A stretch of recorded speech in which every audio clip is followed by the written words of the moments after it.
This is Where We Live from Connecticut Public Radio. I'm Catherine Shen. Throughout the Israel-Hamas war, there has been a lot of activism through the arts. Today, we hear from Zeina Azzam. She's a Palestinian American poet, writer, and community activist. But first, there are approximately 2.45 million people who need humanitarian assistance in Gaza. And the entire population is now at risk of starvation. 1.4 million people have been displaced in Gaza, and more than 20,000 people have been killed. The October 7th Hamas attack killed 1,200 people in Israel, and close to 300 people have been killed in the occupied West Bank. That's according to Save the Children, an international NGO and humanitarian aid organization based here in Connecticut. And joining us now is Janti Soeripto. She's the president and CEO of Save the Children. Thank you so much, Janti, for being with us today. Hi, Catherine. Thank you for having me. And for our listeners, if you have any questions, let us know. 888-720-9677. That's 888-720-WNPR. Or find us on Facebook and Twitter at Where We Live. So, Janti, I want to start the conversation if you can give us an update of what Save the Children is saying currently in Gaza. Well, Catherine, it is still, a complete humanitarian catastrophe as it stands. There is nowhere safe to go for children, for anybody really in Gaza, as long as this level of indiscriminate violence is continuing. It is nigh impossible to get aid supplies into Gaza. It is impossible to distribute effectively, safely for our staff.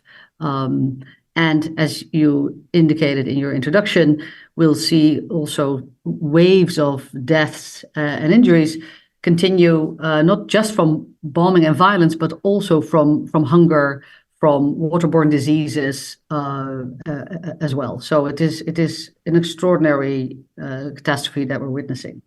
And you've also recently co-authored a guest essay in the New York Times saying that you've never seen anything like the siege in Gaza. Can you talk about that a little bit? Yes, I co-authored that with 5 other peers of mine of all humanitarian agencies. And we said, look, we work across the world in some of the most difficult places, some of the most intense conflicts, Afghanistan, Sudan, the Congo, etc. We've never seen anything like this. People can't flee. In a lot of other situations, people are still able to leave, to flee, yes, to become refugees or displaced, which is, of course, also really difficult. But here, there is no way to get out. And it's a densely populated area. There's an enormous amount of bombing and shelling going on. So it is, and as we see from the tremendous numbers of casualties, a lot of them children. It is horrific what is going on. And I mean, the fact that you've never seen this happen before, I think that's a huge deal in of itself. And talking about people having a hard time getting out, it's also difficult for aid to come in. So can you talk about also the risk of famine? This seems to be a situation that's getting incredibly difficult and dire as we speak. Yes, and we saw those numbers, updated numbers, come out from the UN just before Christmas. The entire population, so 100% of people in Gaza are now foregoing meals on a daily basis. It is the highest percentage of population being in a food insecure situation ever recorded anywhere. I mean, we're running out of superlatives to describe how unique and extraordinarily bad this situation is, really. Well, and with what you just said, it's incredibly difficult to describe what's going on. And sadly, you also recently announced that a Save the Children staff member and family were killed by an airstrike. And since we spoke in November, sounds like such an obvious question here, but has it gotten more dangerous for aid workers in Gaza? Are they getting support, or is it more or less the same since we last spoke? It's more or less the same since we last spoke. As you recall, we've had 7 days of a pause in between, and that feels like a lifetime ago now, during which at least there was an absence of violence. We were able to get some supplies in. We were able to do some distributions, as did any other aid organization that's there. But since that ended, the violence has worsened. We've seen more people now displaced. We've seen more people having to move now from the middle of Gaza further down south. So first they were asked to go down south. People ended up in the middle, in the city of Khan Yunis. That was then raided, and now people are moving ever more south. So on an even smaller space, we have more people congregated. Shelters are completely overflowing. There is no water. There's no clean water. There is no food. Markets are not functioning because there are no supplies coming in. Hospitals are mostly inoperational. We still regularly lose contact with our staff because communications are out. We see increase in children presenting with rashes, with acute watery diarrhea, with hepatitis. So this is, if the violence doesn't stop, and that is what we were trying to say in that article as well, before you can do anything around humanitarian assistance, before we can start talking about the day after, we have to stop this violence. A ceasefire is an absolute must for that. And with that being such a long process, and because the pause happened in late November, and here we are about a month and a half later-ish, are you able to work with other humanitarian organizations to give more aid, to give support, or to work on the ground? How does that work, and what does that look like right now? It's in a lot of our responses, humanitarian organizations are actually pretty well prepared to respond. They know what to do. In this case too, look, there are 10-point plans where we know exactly what needs to be prioritized. What do you need to rebuild first? What kind of supplies do you need to get in? What is critical in those first responses? But as long as there is no humanitarian pause, as long as there's no ceasefire, it is really impossible to execute any of these plans, no matter how good you are at coordinating or working together, because it is simply unsafe.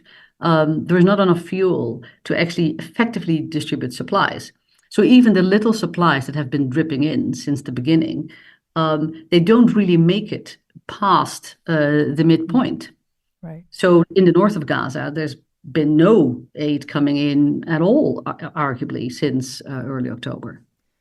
And I mean, with everything you just described too, it's a situation that I think it's really hard to imagine, even though we see photos and video. And a few months ago, we spoke with another aid organization, and they talked about the enormous trauma felt in that region. And this really is a very big question, a very layered question. But can you talk about how that trauma is being addressed now?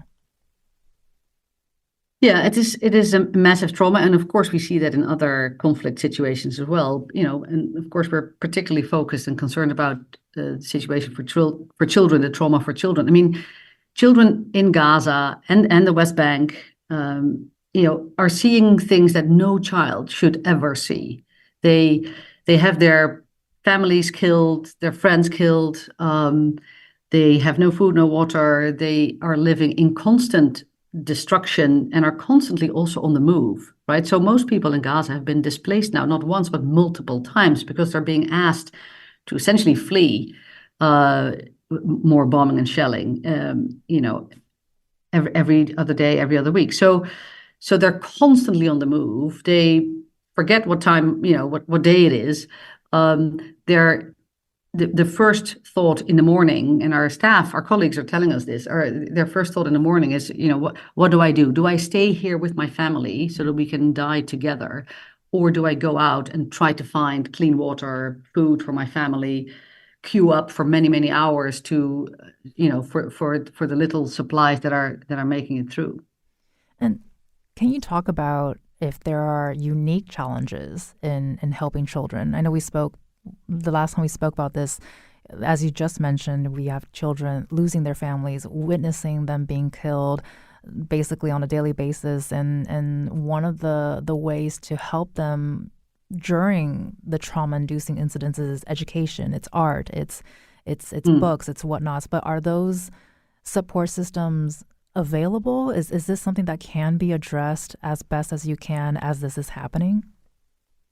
But to be really honest, in the current state in Gaza, that is impossible to do because it's simply not safe. Right. So in a normal situation, in other crises, whether they are natural disasters or man-made conflict, we tend to have what we call child-friendly spaces, which is essentially a space. It could be a building, could be a tent, could be anything where you have children play, draw, do art, do some education, talk. We have counselors available there, etc. And children can be children.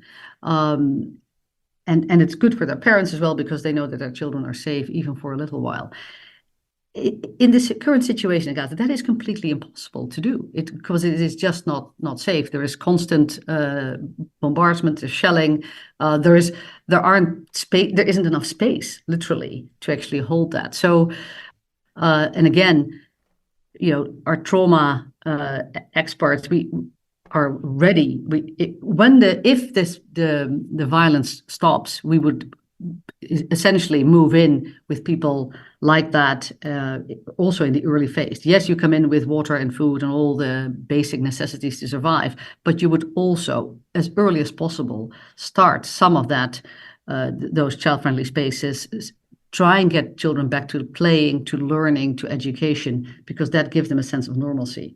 But again, all of that is only possible when the violence ceases.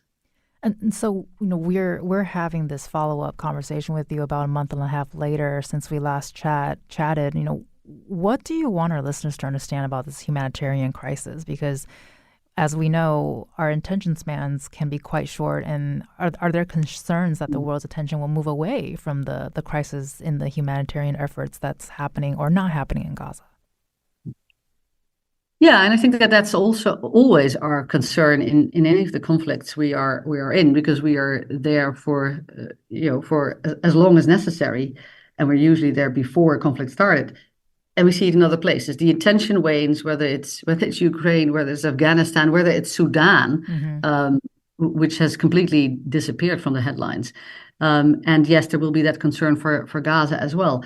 I think what people need to remember is that this is now the world's most unsafe place for kids. There are over 1 million children there. It is past time for the United States government, for any other government, to impress upon all parties there that this catastrophe can be prevented, can be avoided. It doesn't have to be this way. If the violence stops, if people start to talk, but most importantly, that we can start to do our work as humanitarians to keep children safe. And I have a final question here for you, Janti, before we go to break. But as we talk about the various crises that's happening globally, how do we give our collective attention to the many humanitarian crises that's happening at this moment? We're just in this short span of conversation. We're talking about Gaza. We're talking about Sudan, Afghanistan, Ukraine. So how are we able to sort of pay collective attention to all of what's happening right now? Well, one of the ways, and I think you're also trying to do that, Catherine, is to continue to highlight the stories of people in those situations, to lift up their voices, to open our minds to what is happening around us, and to not shut ourselves off. I can imagine it's sometimes really hard to see those images, to read the stories, and sometimes you just don't want to do it anymore. But I would encourage people to continue to do it and imagine what it would be like if it were their children or the children in their lives that were undergoing this tremendous trauma. You've been listening to Janti Soeripto, who's the president and CEO of Save the Children, which is an international NGO and humanitarian aid organization based here in Connecticut. Thank you so much, Janti, for spending time with us today. Thank you for having me, Catherine. Coming up next, we hear from a Palestinian American poet and activist on how poetry can help process complex trauma. You can join the conversation, 888-720-9677, or leave us a comment on Facebook and Twitter at Where We Live.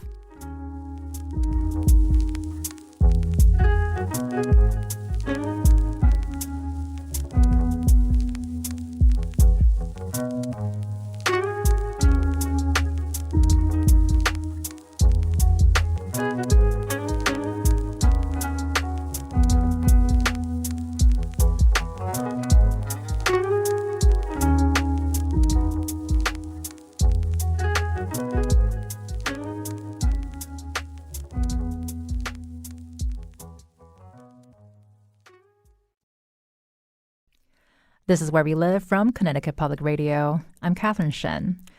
Over the last few months, Where We Live has been covering the Israel-Hamas war and exploring how the conflict and history of this region has been captured through the arts.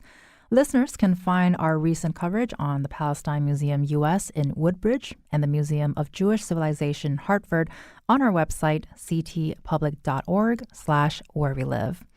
But today, we're moving beyond the visual arts. Joining us is Zeina Azzam. She's the current poet laureate of Alexandria, Virginia, and she's also the author of Some Things Never Leave You. Thank you so much, Zeina, for joining us today. Thank you. Good morning, Catherine. Thanks for having me. Of course. And for our listeners, you can also join the conversation, 888-720-9677, or find us on Facebook and Twitter at Where We Live. So, Zeina, can you start by sharing with us, with our listeners, a little bit about yourself? Sure. I am a Palestinian American. My parents were refugees. They fled Palestine in 1948 when the state of the state of Israel was established. They settled for many years in Syria, and that's where I was born. And when I was 2 years old, we moved to Beirut, Lebanon, where I had my childhood. And then when I was 10, we moved to the United States. So I'm an immigrant. We settled in upstate New York. And so, because of my background, my poetry includes a focus on the themes of displacement, dislocation. I write about memory, identity, culture. And of course, my parents' refugee narrative was something that I grew up with. It was sort of an overarching narrative in my life and my family's life. So I write about my parents and their experiences. And so between that and my own immigrant experience, I've written a lot of poetry about these kinds of dislocations and change. And do you remember the moment you gravitated to poetry as a medium of expression? I grew up with poetry all around me. In the Arab world, it's a very important piece of culture. It's something we all grow up with. We have little games reciting poems or lines from poetry. And so it was something that from my childhood that I heard all around. People just recite a line of poetry as like a maxim.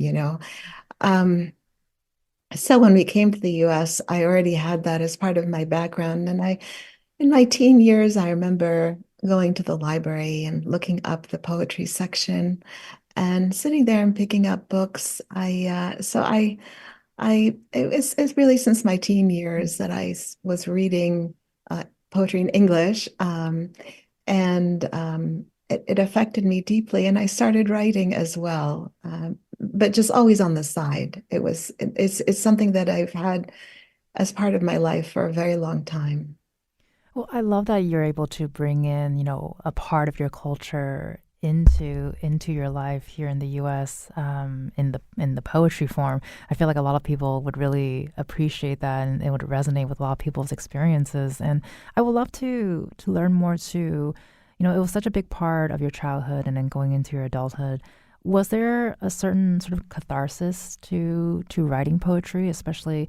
I know you write a lot of universal themes, but a lot of the poetry that you write do carry a lot of very heavy emotions and subjects.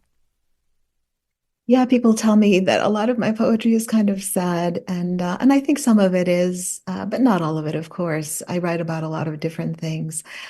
I think about this question often, why do we write poetry? It helps us express our feelings and the challenges we face in life. We connect with something very deep, in our hearts and in our minds. And it's poetry can connect us with other people also. You bring up issues that resonate with others. It's also a way to raise awareness about things that, like for me, about Palestine, about the refugee experience, the immigrant experience.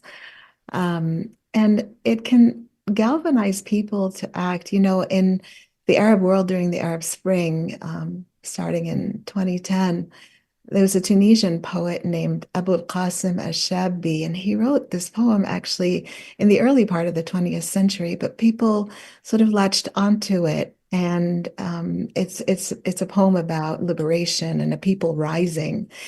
And people would recite it at protests. They chanted it, at demonstrations, and they write it on walls and they carry signs of it. So I think poetry can help us, can galvanize a population.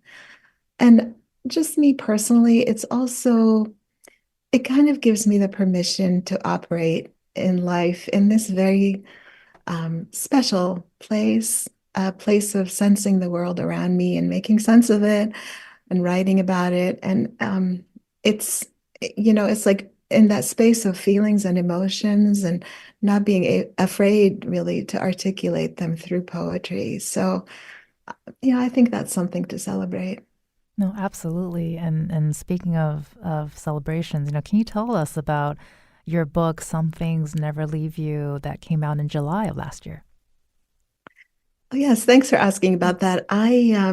This book is very special to me, and I'll start actually to tell you a little bit about the cover, which is a painting by Samar Hosseini, who's actually been featured at the Palestine Museum in Connecticut. I was looking for something for the cover, and I found Samar Hosseini's artwork, and she does these beautiful, colorful abstract paintings, and she embeds Palestinian embroidery in them. And I thought it was a perfect way for me to introduce my book, which has a lot of stuff about Palestine, but it's modern, like her poetry. So it's kind of a combination of both. The book is in three parts. And the first part, I call it Reclaiming the Oasis, which is a poem, is the title of the poem. And the themes are identity, childhood, family, finding and losing love. There's lots of cultural themes. And so it's kind of a personal and interpersonal section. The second section is called The Reach of Injustice. And that one is about dislocation and displacement, poems about Palestine, but also about Iraq, Syria, poems about war, a poem about facing our history in Alexandria, history of enslavement, some poems about home and exile. And the third section of the book is called Hugging the Tree, and that's also a title of a poem. I like to describe the poems in this section as poems about wondrous things. So they're about nature, the moon, comets, the river, which is near my house in Alexandria, and I walk there every day. I got a couple of poems about jazz music, which is one of my favorite genres of music, and some other personal experiences. And the poems, some are older, some are newer. And the title of the book is a poem about my mother. So Some Things Never Leave You. It talks about her memories and her nostalgia and her experience as a refugee and her memories of being a refugee at an old age. Well, I'm looking at the cover now, and I'm so glad you described it. It's got this beautiful sort of dark and light blue, very oceany, and this deep rusty red. And I'm so glad you mentioned the fabric because now I'm seeing it. I don't know if I really clocked it, but now that I know what I'm looking for, it's just this gorgeous cover, and I definitely highly recommend everyone check it out if you can. And so we mentioned earlier that your book was released in July, and then just a few months later, the war broke out in Israel and Palestine. So, you know, with that happening, have you heard responses from the book? Have you had these conversations with people about your poetry since then? Yeah, well, it's been the book has been received well. My publisher tells me that sales are good, and I'm happy about that. I'm happy that these words are out in the world. Um, I don't want to be pigeonholed as a poet who writes only about Palestine, but I think right now that's the relevant piece of it all. And as Janti mentioned earlier, I mean, there's just so much suffering and anguish, and we're trying to make sense of it all. And so I think I think I think the book is kind of answering this, and not just my book, honestly. A lot of Palestinian poets are being featured. A lot of poets from Gaza are being featured, and I think that's wonderful that people are seeking these kinds of uh, poetic and literary treatments about what is going on. Poetry is kind of an economy of words, right? So, in very few words, or a poem on one page can just evoke so much and can reach people very Well, deeply. and as we sort of continue to make sense of what's happening, and to navigate the news and all the stories that's coming out, has your writing changed since the war? What has that process been like? It has changed in that I'm having trouble writing a lot. Mm. It's been really difficult to process what's going on. Um, again, what Yanti said about how many children have been killed and how many are displaced, and every morning they think about, are they going to have to move somewhere else, and how are they going to find food or water? Um, and having amputations, so many have amputations, and some of them without anesthesia. I mean, these children are seeing so many horrors of war, and I don't know how they'll ever really cope with them. And so I just end up thinking about this, and looking at, seeing the pictures, reading the articles, getting the news, and it's so horrifying and so heavy. It's like a blanket over our lives that just is relentless. And so I'm having trouble really writing. And also, I'm not there. I'm not experiencing it. I can't speak for the people of Gaza. Um, and so, I wrote a poem about how parents write their children's names on their legs so that if they die, they can be identified. And I to um, tried to kind of think about what that feels like for the child, what that feels like for the parent. But I can only, make assumptions. I can only Empathy goes so far. You know what I mean? Right, absolutely. And with you mentioning "Write My Name," that's one of the poems that we would love to have you read. If you can do that right now, that'd be great. Sure, sure. So as I mentioned, some parents in Gaza have resorted to writing their children's names on their legs to help identify them should they or the children be killed. This is a quote from CNN in October. Write my name. Write my name on my leg, Mama. Use the black permanent marker with the ink that doesn't bleed if it gets wet, the one that doesn't melt if it's exposed to heat. Write my name on my leg, Mama. Make the lines thick and clear. Add your special flourishes so I can take comfort in seeing my mama's handwriting when I go to sleep. Write my name on my leg, Mama, and on the legs of my sisters and brothers, This way we will belong together. This way we will be known as your children. Write my name on my leg, Mama, and please write your name and Baba's name on your legs too, so we will be remembered as a family. Write my name on my leg, Mama. Don't add numbers like when I was born or the address of our home. I don't want the world to list me as a number. I have a name and I am not a number. Write my name on my leg, Mama. When the bomb hits our house, when the walls crush our skulls and bones, our legs will tell our story, how there was nowhere for us to run. Well, thank you so much for reading that for us, Zeina. I remember when I came across the poem and read it and realized the context behind it. It struck me really hard and it was really powerful.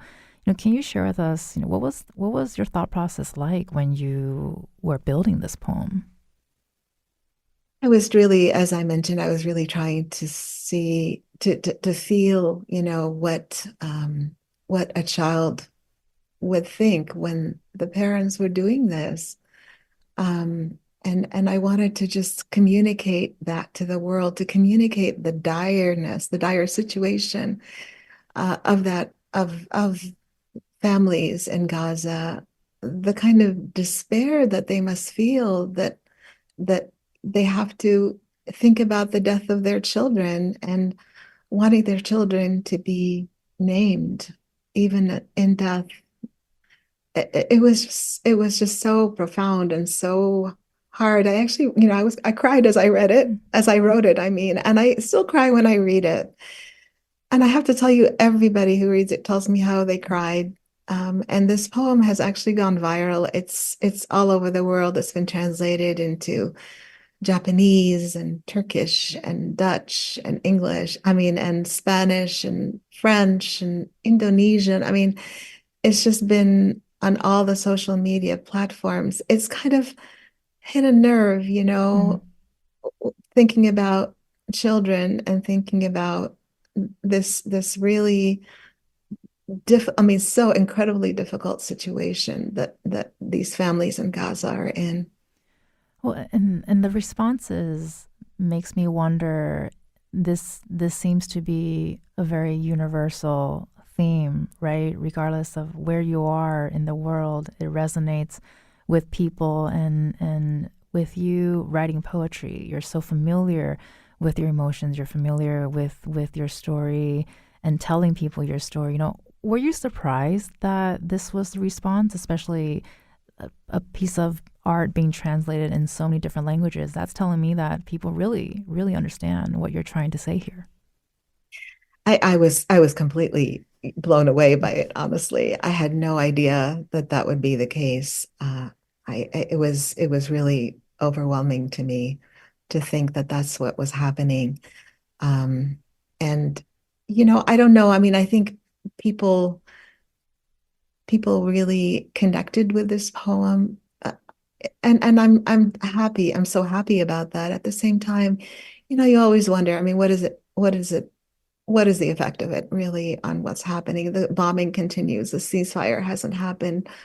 But anyway, it was a small contribution to the discourse about Gaza, the contribution about emotions about Gaza. In Arabic, the word for poet is sha'ir, and all Arabic words come from a root, and it comes from the root to sense, to feel. And so, the poet is the person who senses and feels. And of course, we don't have a corner on all these things. We're not the only ones who have these qualities, but I do think that poets take the time to, delve deeply into issues, into life around them, and try to articulate these kinds of feelings. And so that really connects with people. It helps people articulate their own feelings. Well, I'm sure many readers out there appreciate you sharing your roots with them. We certainly appreciate you doing that here on the show today. We're hearing from Zeina Azzam. She's a Palestinian American poet and writer, and also the current poet laureate of Alexandria, Virginia. She's also the author of Some Things Never Leave You, and you can find a link to her work on our website, ctpublic.org/where we live. She'll be staying with us, and we'll hear more of her poetry coming up. You can join the conversation, 888-720-9677, or find us on Facebook and Twitter at Where We Live.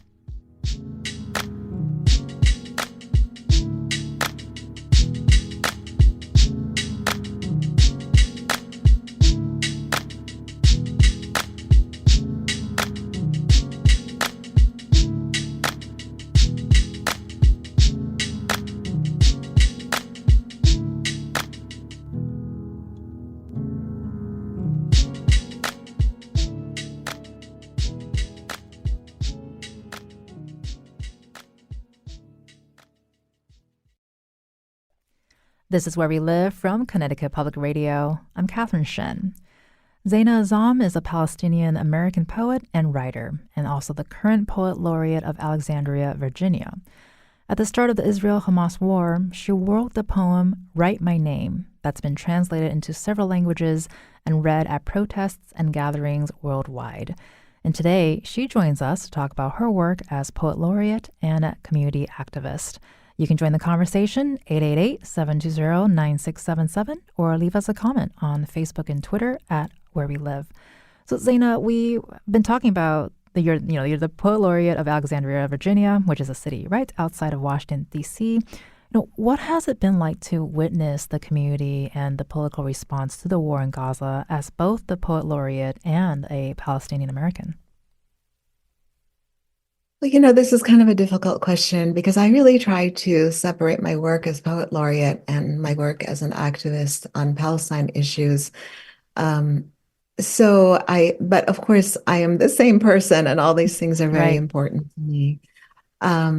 So I think the community has been, when everything started, our city hall was lit up in the colors of the Israeli flag in blue and white. And so it was solidarity with Israel. And then they kept the lights on for a long time, even as Israel was, killing a lot of people, bombing and displacing people.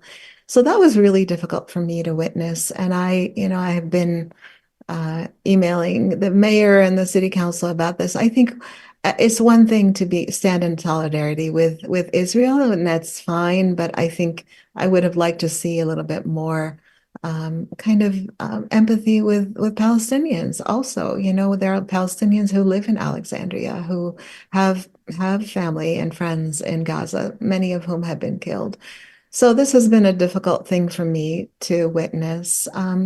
But a lot of people are reaching out to me, knowing many people have read my poem, Write My Name, and have been attending many of my readings. Many of them are for Palestinian Palestinian poetry circles.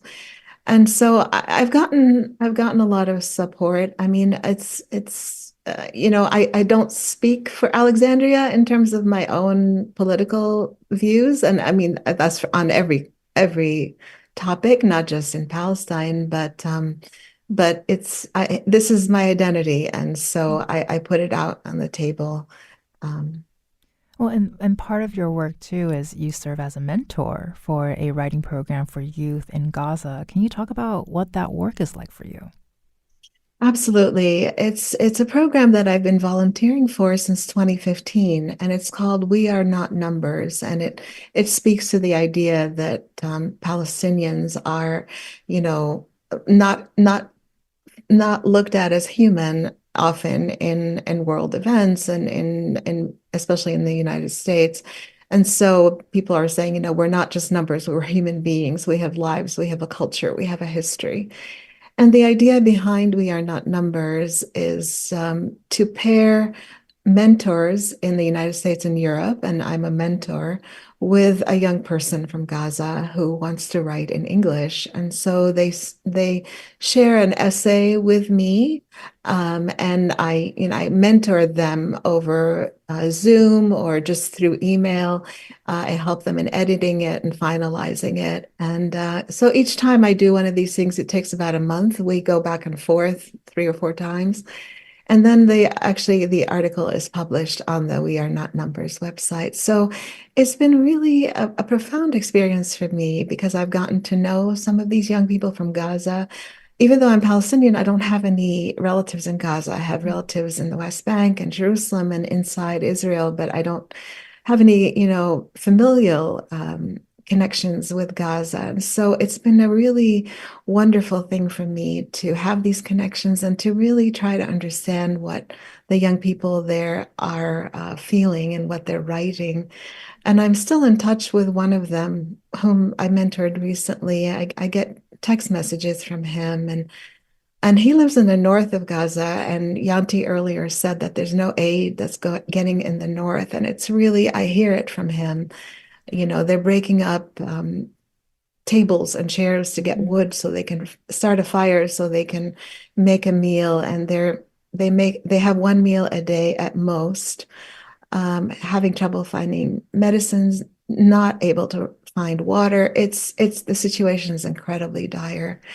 So he writes to me and tells me all this, and I write him back, and it's been really. I mean, I'm honored that he takes a few minutes once every few days to write to me, but it really gives me an idea of what really is going on the ground. And was there anything that surprised you during the experience, especially, we don't give the youth enough credit, I think, for many things, but I'm just trying to imagine the fact that, they're going through what they're going through, but they can still do art. They can still write and create something, like how has that experience been like for you to hear these stories, to see the art and the essays coming out from Gaza? Well, I have to say we have many fewer essays coming from Gaza now. People don't have the time. They're using their time to survive. They don't have internet. They can't even, write, or they can't send anything. Israel has these blackouts every week. There's a lot of blackout. And so we have not been hearing as much from them. There are a few essays that are trickling in, but certainly nowhere near what we have before.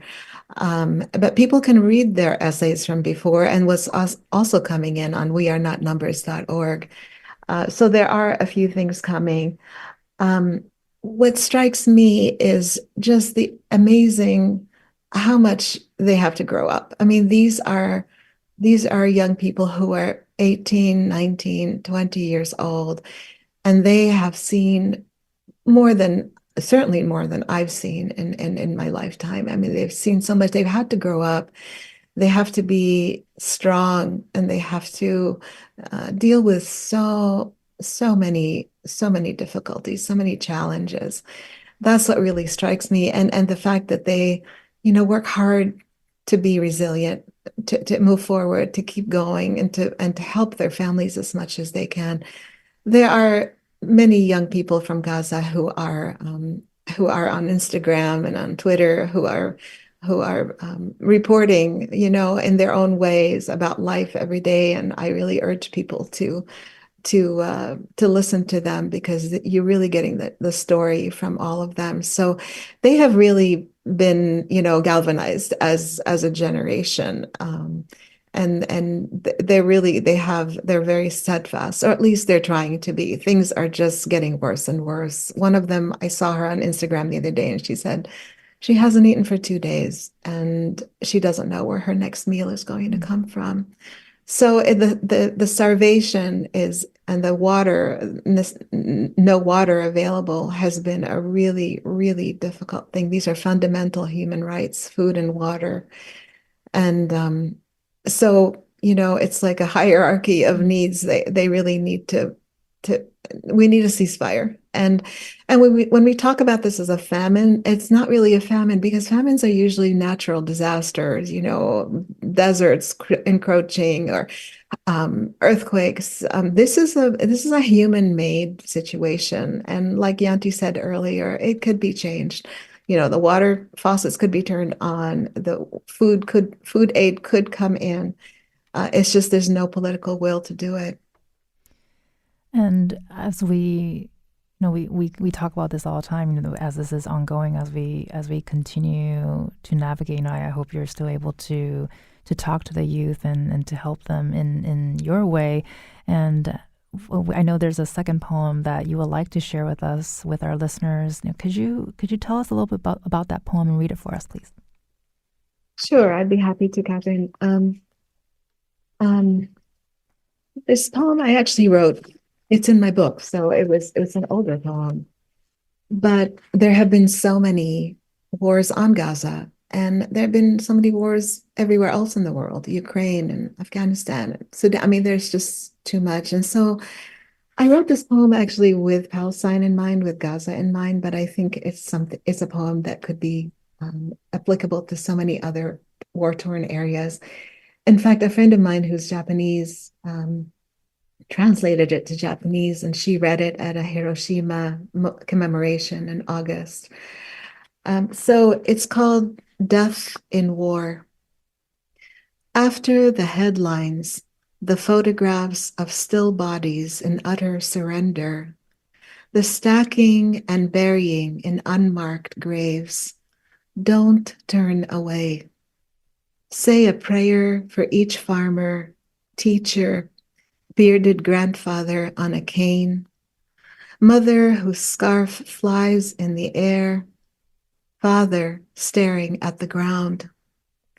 Think of the empty chairs at the dinner table, the shirt and socks missing from the clothesline.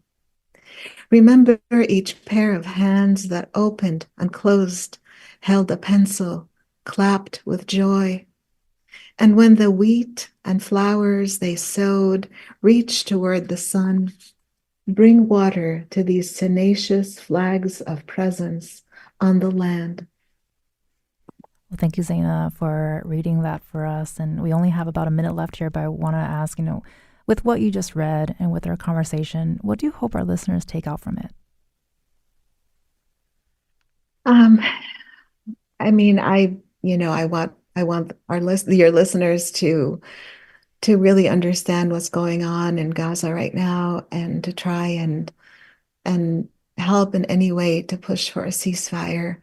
I want everybody to be free. I want the hostages to be free on both sides. I want the children of Gaza to lead a normal life, to have their families around them, and to feel safe. I guess I would like to urge your listeners to look at poetry as a way to express themselves, to read poetry by people from Gaza, by Palestinians. The national poet of Palestine, Mahmoud Darwish, he said, every beautiful poem is an act of resistance. And it could be a resistance to war, it could be a resistance to political stuff that's happening in your country, but I think poetry can serve that way as a way to process, as a way to comment, as a way to feel solidarity with everyone, and to resist oppression. Well, thank you so much for sharing that with us. You've been listening to Zeina Azzam. Thank you so much, Zeina, for being on Where We Live today. We really appreciate you sharing your story with us. Thank you for having me, Catherine. It was my pleasure. It really is an honor. Thank you. And for our listeners, you can find a link to our work on our website, ctpublic.org/where we live. I'm Catherine Shen. Today's show is produced by Tess Terrible. Our technical producer is Kat Pastor. Download Where We Live anytime on your favorite podcast app. And thank you so much for listening.